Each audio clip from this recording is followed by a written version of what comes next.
ആഗോള അയ്യപ്പ സംഗമം നടത്തി രാഷ്ട്രീയ മുതലെടുപ്പ് നടത്താൻ ശ്രമിച്ച ആളുകൾ ഇപ്പൊ ആരെയും കാണാനില്ല. കട്ടവരെ കാണാനില്ല. ഇപ്പൊ നാട്ടുകാരും വെറും മണ്ടന്മാരല്ലടാ.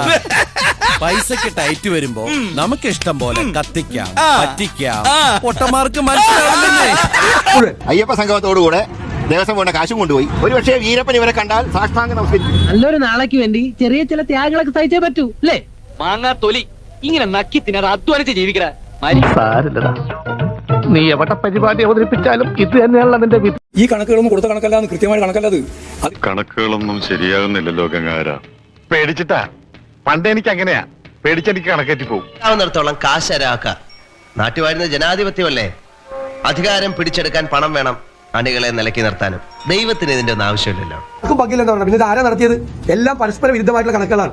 നിങ്ങൾ ഹൈക്കോടതിയിൽ അവതരിപ്പിച്ച കണക്കിലാണ് ഈ തട്ടിപ്പ് മുഴുവൻ. അയ്യപ്പല്ലോ ഇവരാരും ബില്ലാതനോ?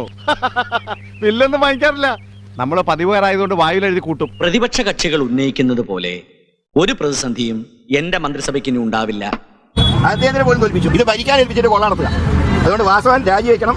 ഈ നിലപാട് എന്താന്നുള്ളത് ജനങ്ങളെ അറിയിക്കണം. പാർട്ടി ആർക്കൊപ്പമാണ്, ജനങ്ങൾക്കൊപ്പമാണ് എന്നുള്ളത് അവരെ ബോധ്യപ്പെടുത്തണം. അത് അവരെ ഉപദ്രവിച്ചുകൊണ്ടായാലും വേണ്ടിയില്ല. അത് എസ്റ്റിമേറ്റ് ആണ്. അതിന് ശേഷമുള്ള കണക്ക് പറയുന്നുണ്ട് എല്ലാറ്റിനും. ഞാൻ നമ്മുടെ പാർട്ടിയുടെ ഇമേജ് വർദ്ധിപ്പിക്കാൻ വേണ്ടി ആലോചിക്കുമ്പോ പാർട്ടി നേതാവെന്ന പേരും പറഞ്ഞ് കള്ളംകുടം മുതൽ ദേവസ്വം ഭണ്ഡാരം വരെ കൈയിട്ട് നിൽക്കുന്ന ഇയാളുടെ വീരശൂര പരാക്രമങ്ങൾക്കിരയായി ഒരുപാട് പേരെ എനിക്കറിയാം. കൃത്യമായി കൈ കണക്കുണ്ടാവും. കോടതിയായിട്ട് ബന്ധപ്പെട്ടുകൊണ്ടാണ് കാര്യങ്ങൾ കൈകാര്യം ചെയ്തിട്ടുള്ളത്. ഇനി അതിന്റെ പൂർണ്ണമായ രൂപം വരും. രൂപം വന്നതിന് ശേഷം നമുക്ക് ചർച്ച ചെയ്യാം. ചില പ്രതിസന്ധി ഘട്ടങ്ങളിൽ പാർട്ടി ചില അടവ് നയങ്ങൾ സ്വീകരിക്കാറുണ്ട്.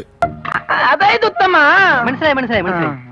എന്ത് ചെയ്യും എനിക്ക് അറിഞ്ഞൂടാ. ഇവിടെ എന്തെങ്കിലും ഒന്ന് പറയടോ. ഇവിടെ എന്തെങ്കിലും ഒന്ന് പറയടോ. ഭാരത മാതാക്കി ജയ്. അതും ഇതുമായിട്ട് എന്താ ബന്ധം? താനല്ലേ പറഞ്ഞ എന്തെങ്കിലും ഒന്ന് പറയാൻ. മാറ്റങ്ങൾ നല്ലതാണ്, മാറട്ടെ, അല്ലെങ്കിൽ നാട്ടുകാരെ അടുത്ത് പെരുമാറട്ടെ. ഒരു ചുവന്ന സ്വിച്ച് കാണുന്നുണ്ടോ?